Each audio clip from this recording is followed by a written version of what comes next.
Boa noite a todos. Já tem bem tempo que a gente não fala um pouco. Eu estou agora estudando os novos livros que adquiri e hoje eu gostaria de falar com vocês um pouco sobre mistagogia. Primeiro, o que é mistagogia? A gente vê sempre falar disso. As liturgias precisam ser mistagógicas, nossas catequeses precisam ajudar a compreender a mistagogia. Então, eu estou estudando isso com a minha comunidade agora, nas nossas reflexões sobre liturgia, eu gostaria de partilhar um pouco com vocês. Primeiro, mistagogia significa ser introduzido no mistério. E que mistério é isso? Quando a gente fala de mistério na nossa igreja, mistério na nossa liturgia, não significa algo distante. Mas mistério para nós significa ajudar a compreender. Então a mistagogia é ajudar a compreender o plano salvífico de Deus para salvar o mundo em Jesus Cristo. Isso está lá na Efésios, capítulo 1, versículo de 3 a 13. Este é o grande mistério, o mistério do plano salvador de Deus para nós, a humanidade. Então, o que significa isso? O Pai amou tanto o mundo que nos enviou o seu Filho para nos salvar. Por sua vez, Cristo nos ama até o fim. O Pai o ressuscita e em Cristo alcançamos a vida eterna. Então nós precisamos compreender isso. A cada liturgia deveria nos ajudar as liturgias deveriam ser mistagógicas para nos ajudar a compreender esse grande mistério do amor de Deus que foi revelado em Jesus Cristo para a nossa salvação. Então, como que deveria ser? A catequese deveria nos ajudar.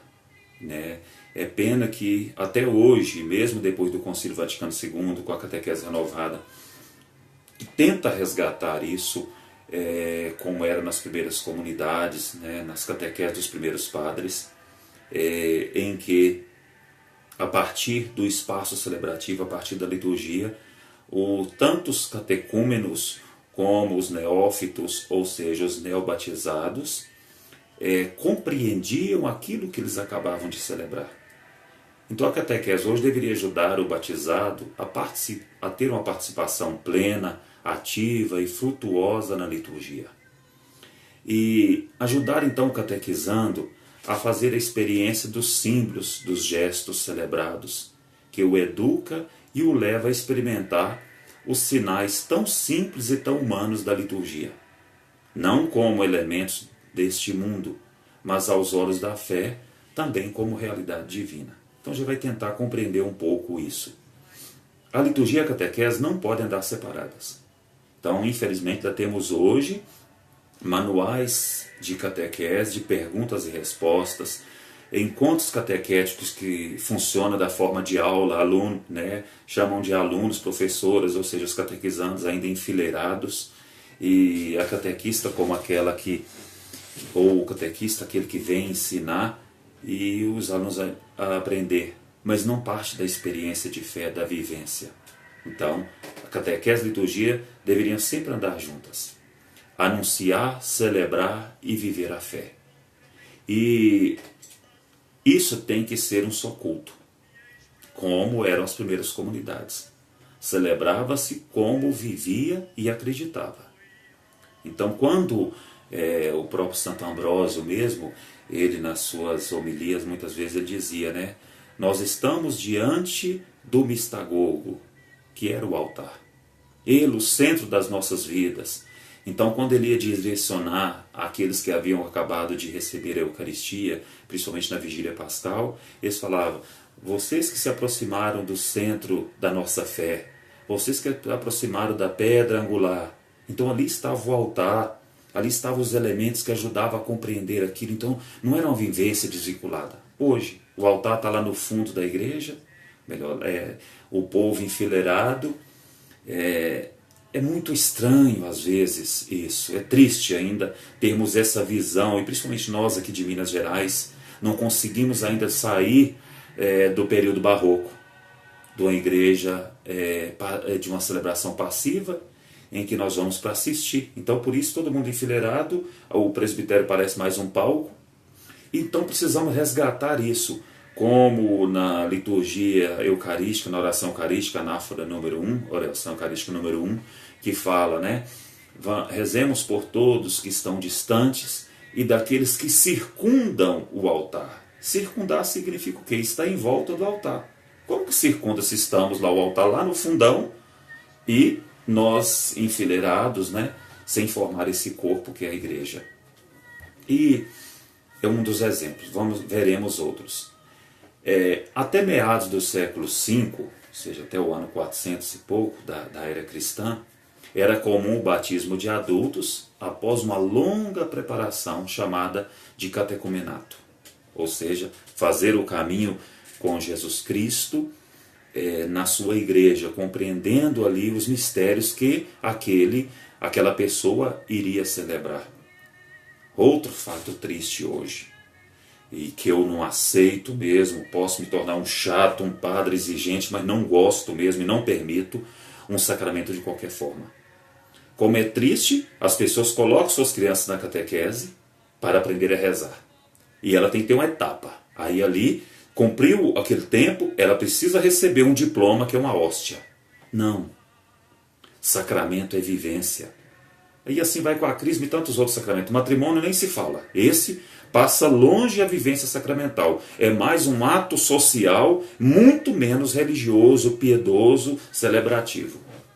Mas então, depois de celebrar, de viver de 2 a 5 anos essa catequese, aí vem a importância do que era o padrinho. O padrinho, então, trazia aquele catecúmeno, aquela pessoa que estava se preparando, e ali ele era apresentado diante da comunidade. E o padrinho dava testemunho. Esta pessoa está preparada para compreender e viver os mistérios da igreja, receber os tesouros que são os sacramentos, receber os sinais sagrados na sua vida.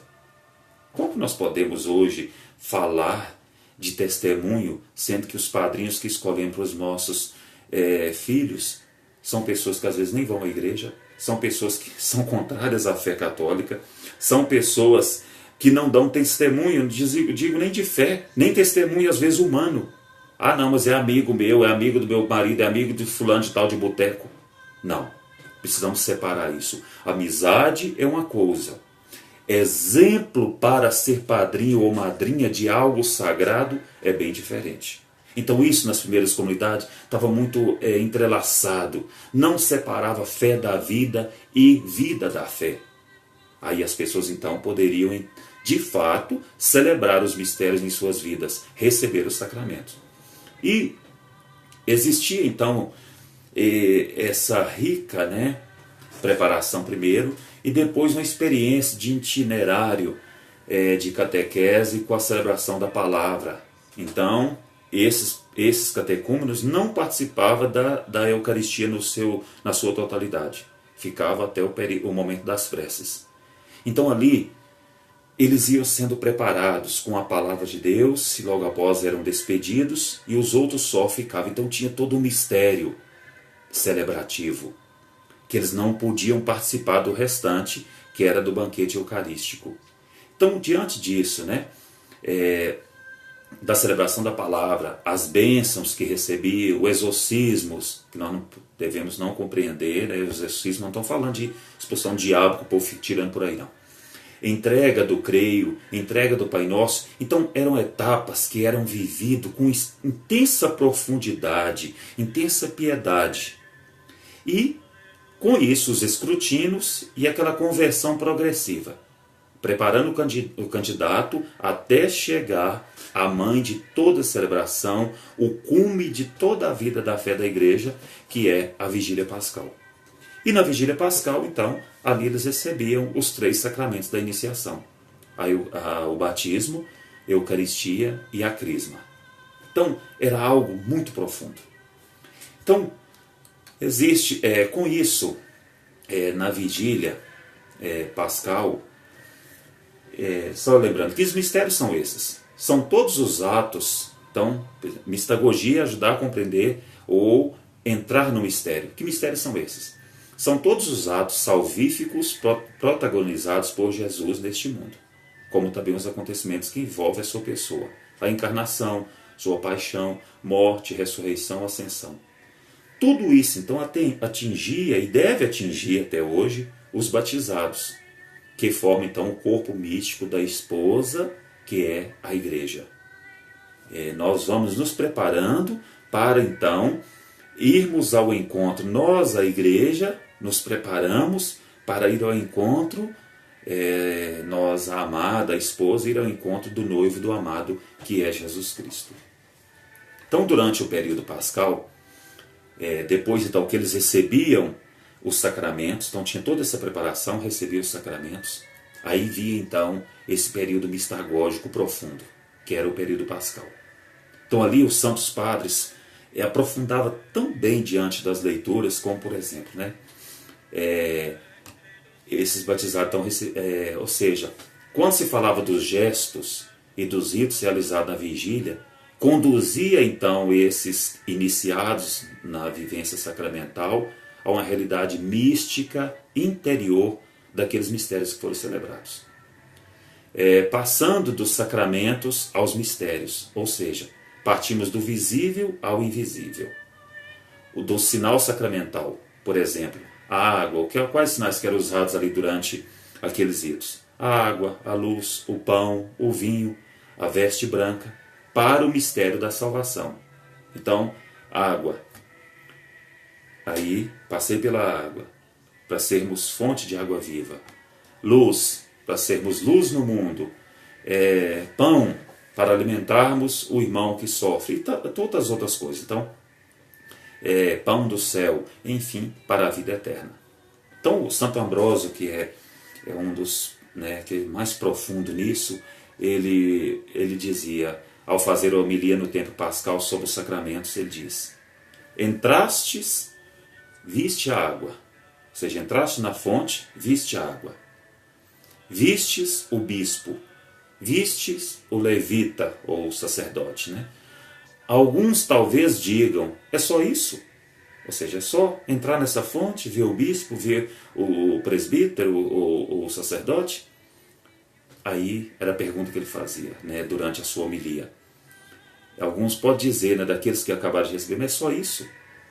Como tão era sigiloso, ou seja, toda aquela preparação sigilosa para compreender isso? Ele esperava algo, depois de 2, 3, 5 anos para serem batizados, e depois de encontrar ali apenas aquela pequena fonte e um presbitério. E o presbítero, quer dizer, não considere apenas o aspecto exterior, ele dizia, Santo Ambrósio, mas a graça do seu ministério. A graça do Espírito Santo, aí ele falava na água. Quando vocês entraram nesta água, vocês entraram não numa água qualquer, mas nesta mesma água paira o Espírito Santo que pairava nas águas da criação.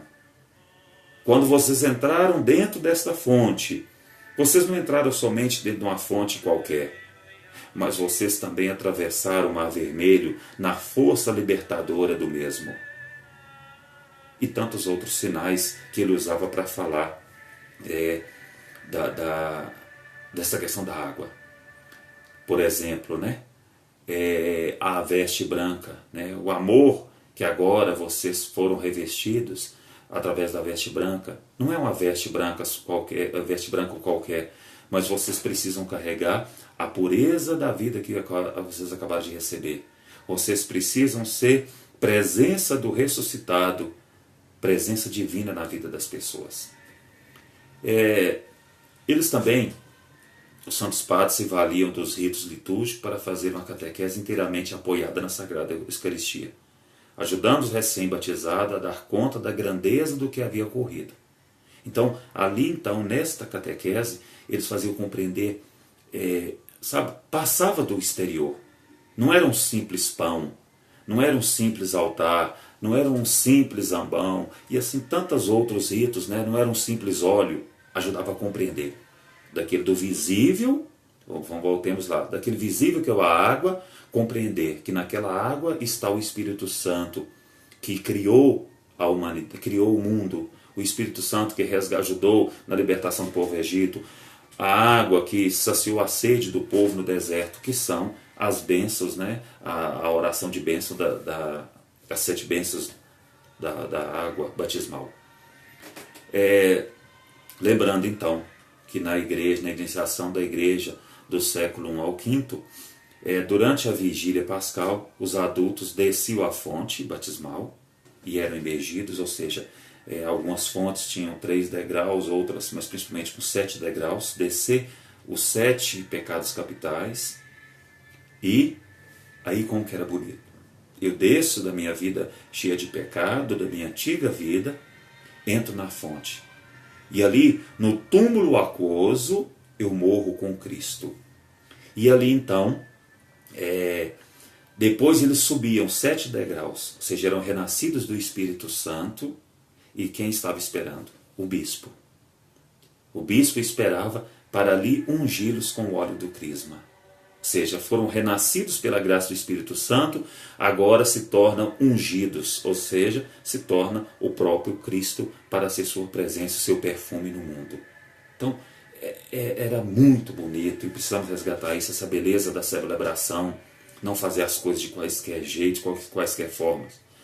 E depois que eles subiam, então, que o bispo ungia com o óleo do crisma, eram então revestidos com a veste branca, que segundo alguns relatos eles colocavam a túnica branca, simbolizando agora que estavam purificados, estavam puros, estavam revestidos do Cristo ressuscitado, e ficava com essa túnica até o outro final de semana, no qual voltava novamente a participar da Eucaristia. Depois então, e depois que eles saíram ali, que eram ungidos, entravam então em procissão com essas vestes brancas para a igreja. Santo Ambrósio de novo fala, né? Se vale dessa procissão para explicar outro grandioso mistério, que não são somente com os olhos da carne são capazes de captar, para que esta profissão, esse símbolo da igreja, ali mostra, né? Eles entrando com a veste branca, a igreja sem ruga, sem mancha, sem pecado, pois eles tiveram seus pecados perdoados. Era o encontro das virgens com o noivo, o seu amado. O encontro da igreja sem mancha, simbolizado por esses novos batizados, neófitos, ao encontro do amado, que é Jesus Cristo, para ali formar o corpo, a assembleia celebrante e participar. Então, depois eles iam, eles mesmos, esses mesmos que acabaram de receber o sacramento, entravam com os dons para a procissão das oferendas e participar também da Eucaristia. Então, essa mistagogia vamos retomar. Precisamos disso, nós padres, mas principalmente os catequistas, ajudar os padres se valer melhor das homilias para ajudar o povo a compreender aquilo que está celebrando, pensar bem os espaços celebrativos, não fazer igreja de qualquer forma, batistério de qualquer forma, presbitério de qualquer forma, mas vamos pegar os próprios livros da igreja, as próprias orações, os próprios ritos para compor o espaço celebrativo, mas principalmente não desvirtuar a palavra de Deus para outras ações, para outras coisas, mas ajudar o povo a compreender, ajudar o povo a ter uma vivência mistagógica, ou seja, penetrar, entrar, compreender o mistério da vida de Cristo na nossa vida, passando do exterior para entrar no mundo de Deus. Assim seja.